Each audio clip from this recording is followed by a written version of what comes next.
Ako si Attorney Israelito Torion. I'm here to speak for my principal, Pastor Apollo Sikibuloy.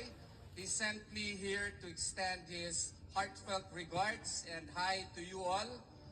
Nandun po siya ngayon sa ospital kasi medyo may sakit siya dahil po sa political harassment na sinasuffer niya ngayon. But he is okay, tatag lang, lumalaban po siya para sa ating bayan. My first message this morning for him is a message of thanks and gratitude.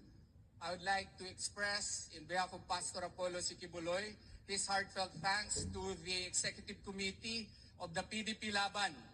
Thank you very much for formally adopting our principal, Pastor Apollo Sikibuloy. His members, loyal members, 7 million, all of them are very thankful to all of you for now formally adopting him as his principal, as an official candidate of PDP Laban. Si Pastor Apollo Sikibuloy po ay hindi lamang kaibigan, para na pong kapatid ng ating kagalang-galang na presidente, pinakamamahal, si Presidente Rodrigo Duterte.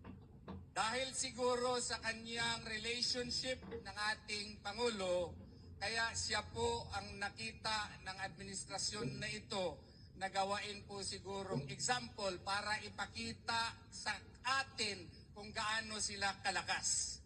Kaya nakita po ninyo ang aming nadaranasan, nakita ninyo kung ano ang na-experience namin kung wala pala tayo sa kapangyarihan.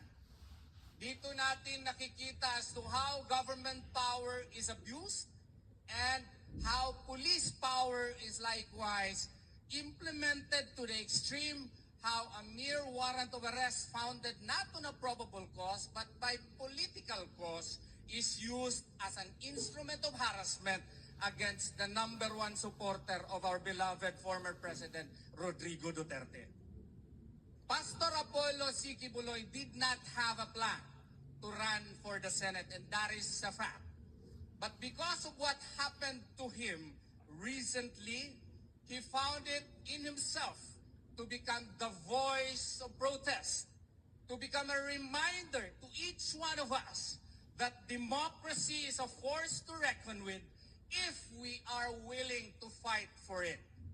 And that is why I urge you, ladies and gentlemen, your fellow members now of PDP Laban, please convince not only your family members, but likewise your friends, your neighbors, your faith brothers to vote for my client, my principal, Pastor Apollo Sikibuloy. Why?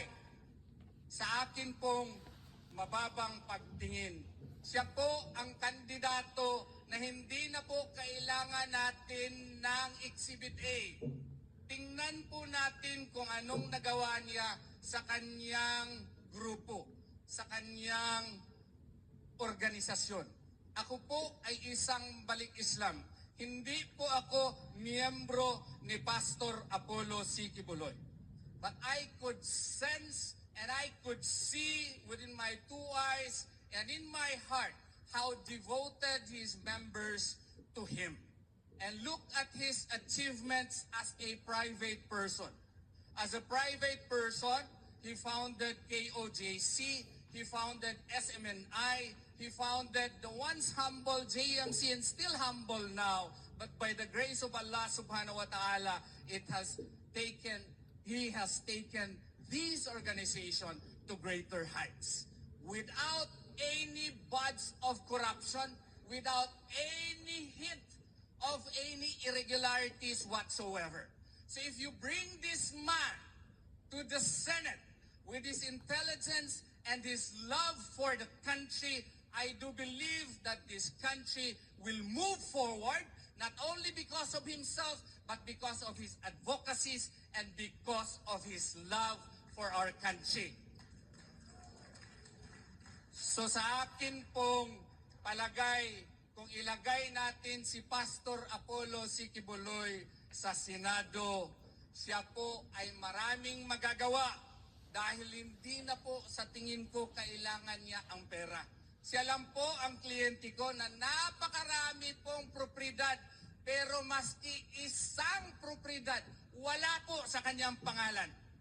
When I had a case in Hawaii, I think you know that, he sent me there to Hawaii because allegedly he was arrested on a trumped-up charge.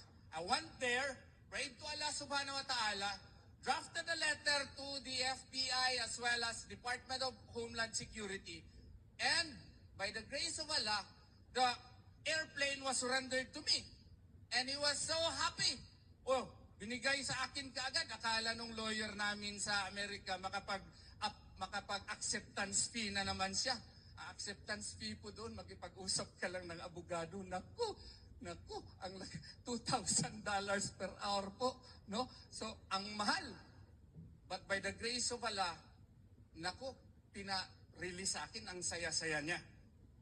Pinapunta niya ako sa mga properties niya, akala ko kanya, sa bawat estado po. To my shock and amazement, not one of these properties is in his name.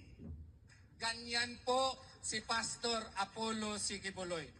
Tingnan nyo yung JMC, that's a 15-hectare facility beside airport. Hindi po sa kanyang pangalan yan.